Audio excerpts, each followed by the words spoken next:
Hi guys, and welcome to episode 25 of On the DL. You have Dakoda and Lan joining you today. And today we want to talk about results and why you're not getting any. This is an annoying topic, which probably everyone in the world has experienced, whether it's, not losing as much weight on the scale as you thought you would, or a lift not progressing as it should in the gym. And today we want to work on ways to combat this and obviously the reasons behind this. So I reckon if we start by having a look at some of the different goals that people might have and what plays into those different goals. Mm-hmm. Let's say, for instance, we'll just use powerlifting as an option because we're both fairly familiar with powerlifting. So if you're a powerlifter and you've been in it for, let's say you've been in it for a few years now and you're finding that you're just not able to progress your bench press, what sorts of things might we consider looking into if someone's got a lift that's lagging? I mean, there's definitely a few different angles you can kind of go. Like, I guess, we'll cover nutrition shortly, but nutrition can obviously affect that in a large way. If are you coming into a competition in a deficit? Where are you with your nutrition? If your nutrition is on point, then you obviously know that's not going to affect the bench press. But it could be bench press. In terms of the frequency in the program, are you doing enough work? Are you pushing yourself in the gym? Are you pushing your accessories hard enough? Are you doing the right accessories? Where are your weaknesses within the bench press, and are you actually working towards them? And then it comes down to recovery as well. Are you sleeping enough? Are you looking after yourself? Have you done 2 comps back to back with a 10 weeks between? Turn around. There's so many variables that could be royally screwing you up. It's so true. Let's go back for a second to not putting in the work, because I think this is one that doesn't get discussed very often because people all think they're putting in the work, right? So a lot of people will talk about recovery, a lot of people will talk about nutrition, and they'll say, I'm doing everything right, but I'm still not getting results. If you're doing everything right and you're still not getting results, then there's still one variable left to look at, right? Yeah. Are you actually pushing yourself? Now, I can say clear cut for me, the last few years, I have not pushed hard in the gym. And this, because I don't have a set goal, because I'm not chasing anything specific, that's not that big of a deal. But I see other people turning up to the gym and working no harder than me and expecting to get this really big payoff. So talk us through how hard do we need to be pushing to see progress, and how often I think a lot of people will push hard for a certain period and then they'll lose it, and then they'll push hard for a certain period, then they'll lose it. How important is it to be consistent? Yeah. It's funny. Every time I'm a week out from a powerlifting competition, and I always dream about the assistance work that I didn't do, or the few reps that I decided not to do, or a set that I was like, I'm just going to finish it now. So I think there's, nobody's perfect, but in terms of consistency, like you just want to, you don't actually have to push that hard, but it also depends on where you're at in your powerlifting journey. Obviously, if you're a beginner, you can play around with the variability. You can do as many sessions as you want, and because you're obviously not pushing the weight that hard, you're going to recover really well, and obviously beginner gains. So you're going to really get those gains quite quick. We love beginner gains. Oh, love them. Miss them so much. But obviously, as you get more and more advanced, you have to not necessarily lift harder and lift more weight. It's more so that you have to get smarter in ways that you can refine what you're doing and kind of get the skill acquisition a little bit better. You train smarter, not necessarily harder. But if you don't have to push everything to failure, you just have to be consistent. You have to have a program that you trust and that you wholeheartedly believe will help you on your way, and then you need to do it for 12 weeks. And then if you're not getting that progress within that time, then you go, okay, did I do everything in the program? If I did, then I need to reassess my goal, and is this program actually helping me personally to that goal? Yeah. Yeah, that's it. And then it shifts a little bit, doesn't it, when we're talking about hypertrophy. So hypertrophy, really, it's about progressive overload at its core, right? Yeah. So whether you're overloading through increasing time under tension, increasing weight, it's still consistently about hypertrophy is a little easier than a powerlifting prep. You know, everything has to be a 9. You know. Yeah. That's it. And I think that's something people don't understand about bodybuilding anymore, because it's gotten such a push towards mind-muscle connection, which is vitally important. I'm not saying it's not, but mind-muscle connection without pushing yourself close to failure is still not going to get you the gains. Like, you're not, just because you feel your quad working doesn't mean that it's growing. You know? So, in terms of hypertrophy, what sorts of things do you see people doing that maybe inhibit that a little bit? So back when I was a trainer, a very, very long time ago, I used to always see people just trying to do too much in a session. And because they're trying to do too much in a session, by the time they get to their 3rd or 4th exercise, they're already half cooked. It's like doing 20 exercises for your biceps. Like, why? Who can think of 20 exercises for your biceps? I got one, just a bicep curl.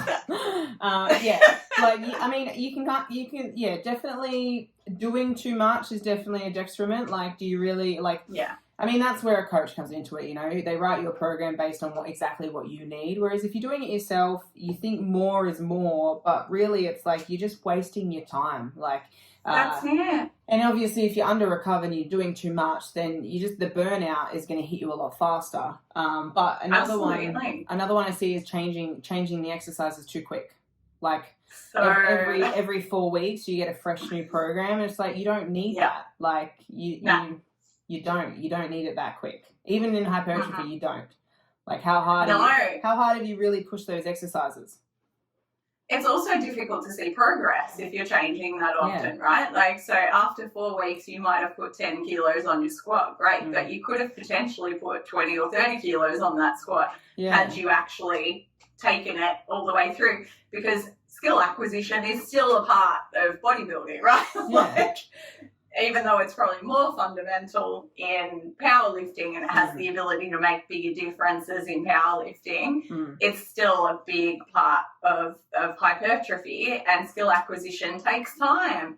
I remember when my squat was really bad a few years back, the beautiful Andrew at PTC South Melbourne, which is now gone very sadly, thanks to bloody COVID, to undo the damage I'd done learning a really bad pattern with my squat, he made me squat 40 kilos for 3,000 reps, and it was always in sort of like 5 sets of 3, and I had to really focus on my technique. I had to get my breathing, my bracing, my foot position, my, feeling my midfoot, all of this sort of jazz, and just do a really tight 3 reps over and over again.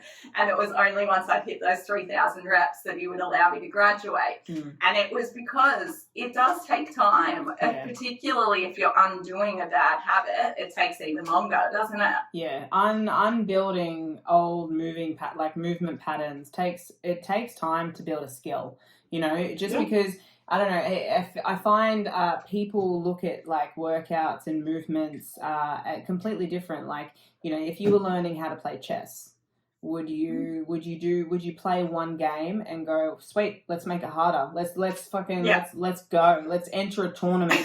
And I was like, no, like, so, you're relearning how to squat or how to split squat or how to brace. Like, you have to do it. You have to continually do it and put the effort in required to build that skill. And that takes time. So definitely a huge mistake is just not allowing yourself to build that skill and just going ham. I think, a lot of the physios we know refer to it as earning the weight, like you've got to actually earn those weight plates. Let's start with the bar, get it right, and then work our way up. Yeah. So with programming and coaching and all of that sort of jazz, we still often run into the issue of people overtraining, because whatever you've written down, they'll do that, but then they often still go and do more on top of that. Can you explain to people why it's so important to stick to the program? It's just, well, it's more moving parts. It's more variables. When you sit down and create a program based off of the person's goals or requirements of, if they have a few weaknesses or issues to work on, you have that, you have the certain sets and the certain reps that you allocate for that week, and you have the plan of, the 4 to 12 or 6 months block, depending on, how you plan it out, and you have that plan in your head. And not every plan, obviously we're people, we're humans, life happens, but you have that plan in your head. If you're going in and doing, 4 sets of 6 at RPE 8, and then you go and add in some extra calves and some extra quad and, and a few hamstrings, maybe you go for a run, you don't communicate that. And then, you should have written out those squats for maybe, anywhere from 6 to 8 weeks, depending on how far you're building. But you bomb out at 4 weeks, the coach is like, what the fuck? That shouldn't be happening. So then you have to reevaluate. The coach is confused, but the coach also knows. So the thing is even though the client doesn't communicate that stuff, it's just like nutrition. There's always a reason why something doesn't work. There's always a reason why something happens. Something just doesn't go, oh, this is the first time. There must be a different reason. There's always okay, you've gone off plan. And the thing is that it's a plan. So if you go off plan, then the variables of the repercussions of that are unknown, and you have to be ready for that. Exactly right. I think that kind of brings us towards the weight loss side of things as well, right? We've covered strength, we've covered hypertrophy. When it comes to weight loss, this is probably where we see the most people not getting where they want to go. There's 101 reasons for this, but most of them revolve around food choices to some extent, because let's face it, most people actually do enjoy exercise once they get into it. Once they're in, they enjoy moving, they enjoy how their body feels, they enjoy the endorphin release, so they'll keep that up to some degree. There will be variability, and you've got to understand that if you miss a few sessions in a week, that does decrease your energy output, which means that you're probably no longer in the deficit that you thought you were in, but it's probably only going to affect you for that week, and then as long as you get back to normal, everything will get back on track. Whereas the nutrition side of it can be a lot more complicated when it comes to weight loss. What are the most common things you see your clients doing that bugger up their progress in weight loss? It's more so, the mental side of it, as you would see, is a huge player, stepping on the scale and going, well, that didn't work, let's fucking eat the world today. Just those instant emotional reactions, or, thinking that 4 out of 7 days is good enough. Or, when people set a goal, a lot of people cannot understand the sacrifice they have to make to hit that goal. So, a lot of people come to us and like, sweet, I want to lose 10 kilos. And I'm like, okay, in what kind of time frame? About 10 weeks if possible. I'm like, okay, do you understand what that means? And most don't. Most have no idea what that means. It's that overcommit, underperform situation that's going to happen when you put yourself in that position, particularly if the circumstances aren't allowing for it. So a lot of the time when people make decisions to drop 10 kilos or drop 20 kilos, it's emotionally charged. So they've usually made that decision because something has happened, right? Yeah.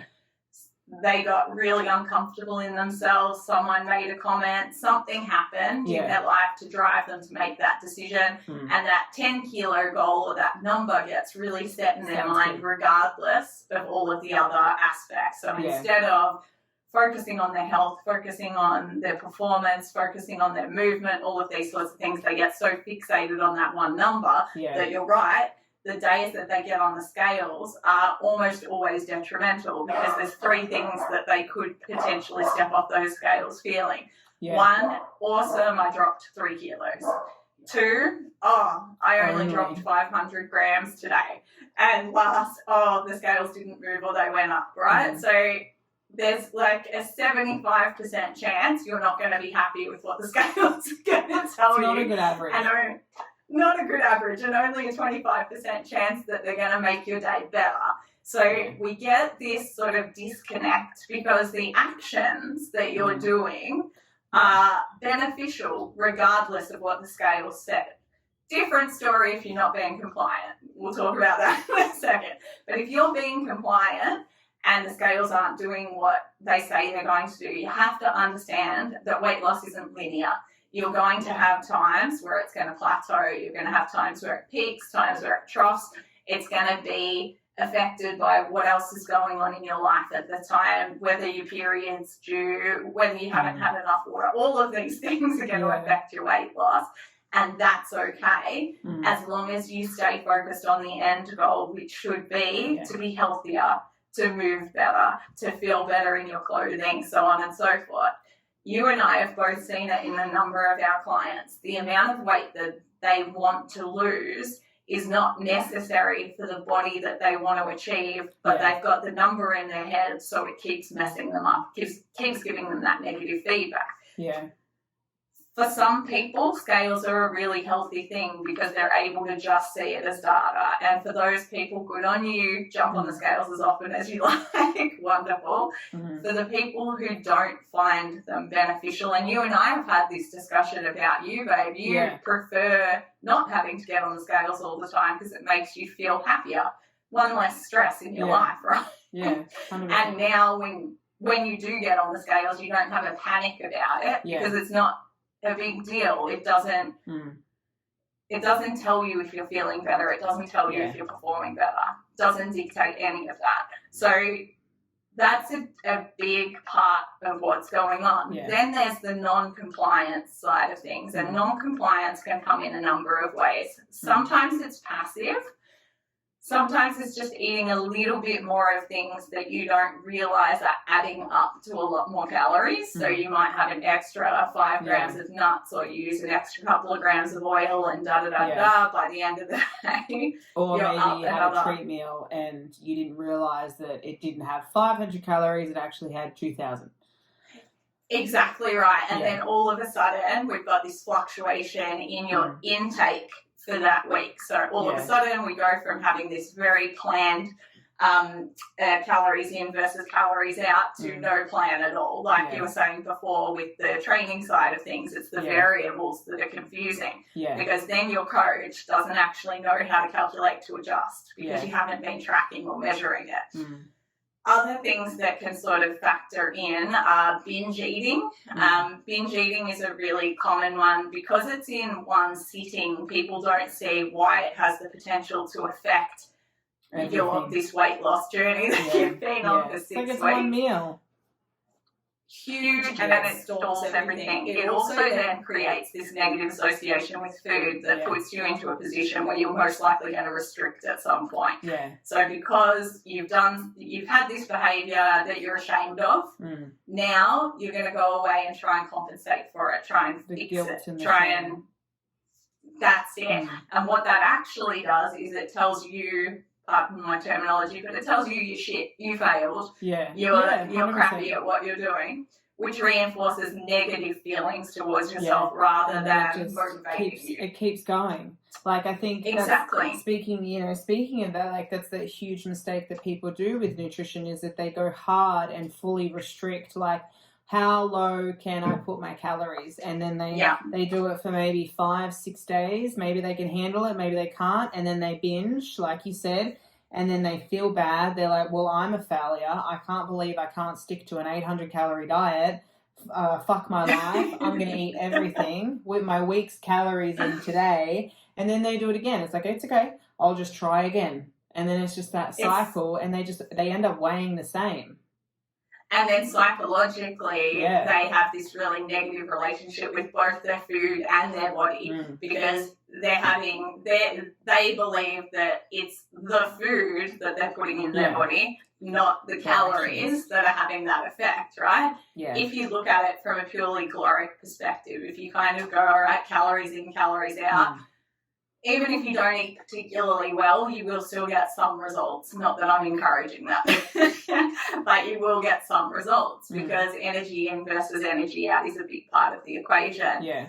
The other things that limit people's progress, though, are the super important but less understood aspects of nutrition. So things like micronutrient intake. Yeah. If you don't have adequate micronutrient intake, a lot of the systems in your body become inefficient, right? Yeah. So to be able to utilize carbohydrates, you need a number of different nutrients, including most of the B vitamins, right? Yeah. If you're not getting in adequate amounts of these things, all of these systems will become inefficient, which means that even on the same calories, you're not going to be getting the same results. Yeah. And people want to forget about that because people love this concept. If it fits your macros, let's have Nutella and ice cream for dinner. It doesn't work the same way long term, guys. Short term, great, you'll get some sort of result out of it, but long term, it just won't. I think one of the other big things that affects a lot of people that are dieting down is protein intake. Yeah. Protein is vital for lean mass production and lean mass maintenance, right? Yeah. And if we know that lean mass makes us burn more calories than fat mass, so if carrying a higher percentage of lean mass is going to improve our metabolic rate, we need to maintain that stuff, right? We don't want to be losing just whatever. Protein helps you keep full as well, like completely. Yeah, you need protein is satiating and purposeful. It does so many things. It also makes half the neurotransmitters in your body, so it's what keeps you happy and all of that sort of stuff.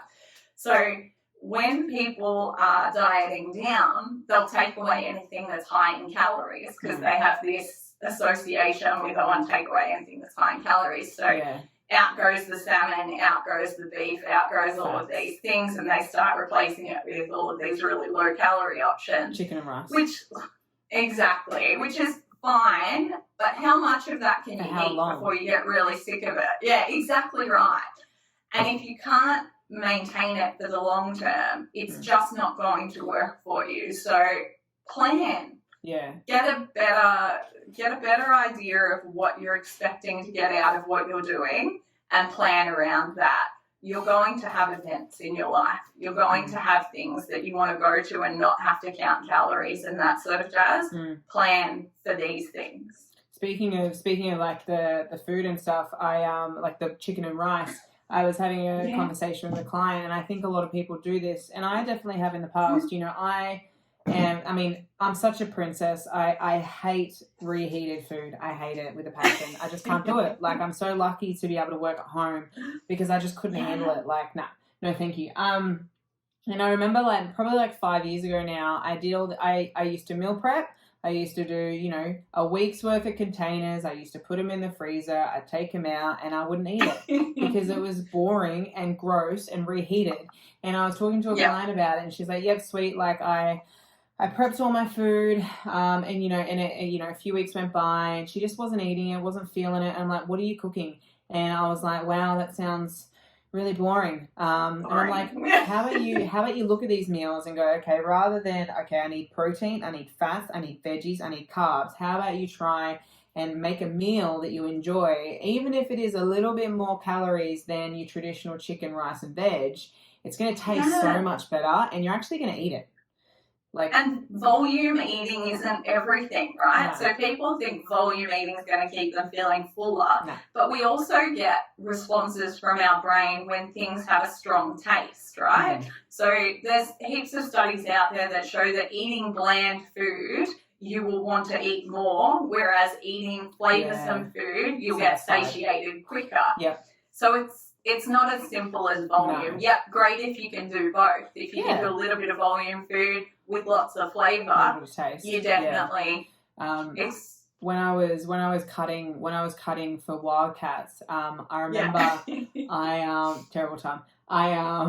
I was having chicken and that cauliflower and broccoli rice. So I was having that. Yep, I was having 300 grams of that, and your poor belly. My stomach was cooked. Like I got so bloated, and I was like, yeah, it's all right, I'm bloated. It'll stop me from being hungry. And I was still hungry. Like I was having 300 grams of veggies with a little bit of rice, and I was still hungry. I was like, I'm having so much volume, but and I was still hungry. Definitely, I've been through that. Volume is great as long as you like how it tastes. It's like this part of the puzzle, right? The rest of it has to play in too, and that's it. Like, I don't know, it's hard to watch people doing that sort of jazz when you know how unnecessary it is. Yeah. You can understand why people do it though, because it's so simple. Like, you can understand why people would want to just chuck a ton of chicken on a pan, cook it up and divvy it out, and then put frozen veg in with it. Yeah. But again, if you can't do it for the next 5 years, don't do it now. Like, it's not going to get you there. I think I used to be in that, I used to be in the headspace of, and it's a mistake that a lot of people do still, you create, the low calorie plan, you do lots of volume, it doesn't matter how it tastes, and you just fill it up. You try and spread the calories out as much as you can. But, I've obviously grown in that time, and now I think that, if you can't handle being hungry, then get out of the deficit. It's as simple as that. That's right. Not every time is a good time to be in a deficit, and COVID has actually been a really good example 100%. Of that. For a lot of people, when you're, to quote Magdalena, when your window of tolerance is this big, you really don't want to be in a big deficit because you are not going to handle it well. So understanding your limitations is not weakness, and people do associate that with weakness. Not being able to stick to a diet is usually multifaceted. It's not just you're not calories. Just weak, or you're not just hungry. There's always a reason. And sometimes when you do a diet, you're switched on, you're focused, you're 100%. You're like, this is easy. How did I ever have an issue with this before? And then other times you'll go and you're like, you know what? I don't actually want to do this. And when you try and force it on yourself, it's not worth it. It's not worth it. No, it's really not. So I think all in all, there are some very clear things that we're saying will limit your progress. Yeah. Overtraining, undertraining, not taking enough rest, not actually pushing at the gym are all going to affect your training significantly. Nutrition, boredom, cutting when you don't need to be cutting, staying in deficits for too long, not really having fun with your food and exploring the enjoyment side of it, not being aware of the things that you're doing off plan, or not talking to your coach about that you're doing off plan that aren't going to be helpful in these situations. These are all aspects that are going to be limiting your results that might not be in your face. You might not be noticing that you're doing these things every day. But now that we've had a chance to air them and talk them out, you might start noticing them in just little behaviours that you have day to day. So hopefully we've been able to help you people open your eyes, isolate. Hopefully. And see what they're missing. And if you're struggling, and what we have listed, you're obviously ticking those boxes, definitely leave a comment below, and we'll see if we can help you out in that retrospect. But if Absolutely. Comment below, subscribe, share the hell out of this episode, and thank you for watching, and we'll see you next week.